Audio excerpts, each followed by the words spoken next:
Good morning, dear students. Je m'appelle Subhanshu Sharma. My name is Subhanshu Sharma. Aujourd'hui, on va apprendre les jours de la semaine. Today, we are going to learn the weekdays. So let's start. Commençons.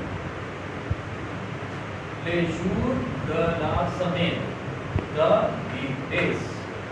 Here, jour means days, semaine means week. And single day that is called jour. That means day. Fine. Now we learn the weekdays. Lundi, Monday, Mardi, Tuesday, Mercredi, Wednesday, Jeudi, Thursday, Vendredi, Friday, Samedi, Saturday, Dimanche, Sunday. Encore une fois. Once more.